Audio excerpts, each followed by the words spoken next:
Sejam bem-vindos a mais uma aula. Nessa aula de hoje nós vamos demonstrar como é feita a fixação secundária, desidratação e embutimento das amostras biológicas.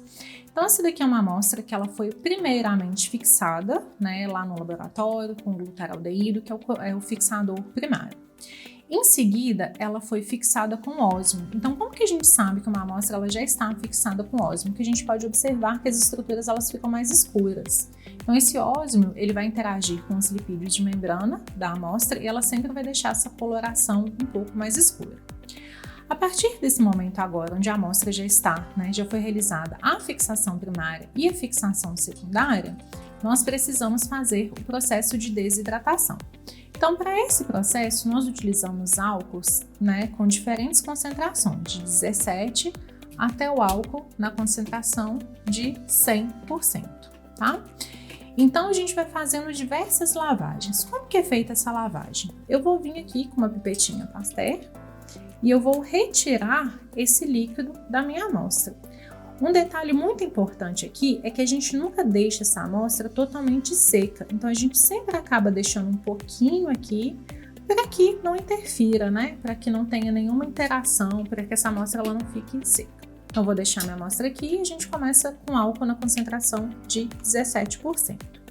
Então assim que eu adicionar esse álcool, a gente aguarda 10 minutos.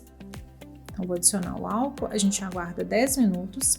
Eu retiro o álcool, esse que eu adicionei, deixo aqui paradinho 10 minutos, venho com a minha pipeta, retiro esse álcool.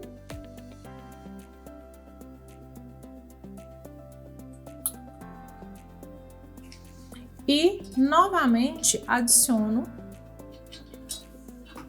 o álcool na concentração de 17% mais uma vez. E isso é feito em todas as etapas. Então, para cada concentração de álcool, a gente faz 2 lavagens e essa lavagem, ela fica, ela tem um período de 10 minutos onde o álcool fica ali agindo, fazendo esse processo de desidratação. Então, depois da etapa de desidratação, a etapa seguinte é a etapa de infiltração. Então, quando a gente faz a infiltração, nós colocamos a resina na amostra. Então, essa aqui é uma resina EPOM. E é uma resina que a gente utiliza, geralmente para amostras como tecido e célula. Se for um outro tipo de amostra, requer um outro tipo de resina. Por exemplo, amostras vegetais, geralmente a gente trabalha com a resina Spor. Então, nessa etapa, nós trabalhamos com essa resina em diferentes concentrações. Então, a gente parte, na primeira etapa, uma resina contendo uma parte de resina e 2 de acetona, até a gente chegar na resina pura. Então, depois que essa amostra ela fica, ela chega na parte da resina pura, a gente começa a parte do emblocamento. Então, o que é o emblocamento? O emblocamento nada mais é que a gente pegar, essa amostra aqui, esse tecido, e adicionar nessa forminha aqui de silicone, que é uma forminha que ela vai fazer o formato do bloco, tá? Então, neste formatinho aqui é onde que a resina ela vai ficar, tá? A amostra ela vai ficar com a resina. Então, a gente pode observar que a gente tem as extremidades aqui, então a gente coloca, em uma das 2 extremidades. Então, a primeira coisa que eu faço já é adicionar um pouquinho dessa minha resina aqui no bloquinho. Então, para adicionar essa resina, é muito importante que eu não pegue bolhas, porque isso vai interferir na hora da gente cortar, na hora dessa resina polimerizar. Então, eu venho aqui e eu preencho esse meu bloquinho, com a resina, um pouquinho de resina. Venho em seguida e adiciono a minha amostra. Então, essa aqui é a minha amostra, Aí a gente coloca, acomoda ela.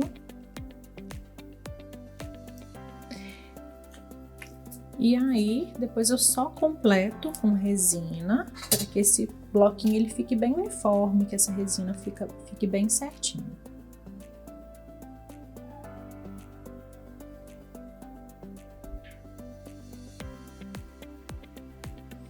Feito isso, a gente leva, este bloquinho pronto, com a resina e com a amostra, para a estufa. Então, a primeira etapa, né, de polimerização, neste caso, né, para a resina EPON, nós deixamos na estufa de 40 a 40 graus, né, por cerca de 2 horas, e depois nós passamos para a estufa de 60 graus por 48 horas. Então, depois que fizer toda essa etapa de polimerização, esse bloquinho ele já está pronto para ser enviado para a microtomia, onde a gente vai obter os cortes, né, as secções que serão analisadas no microscópio.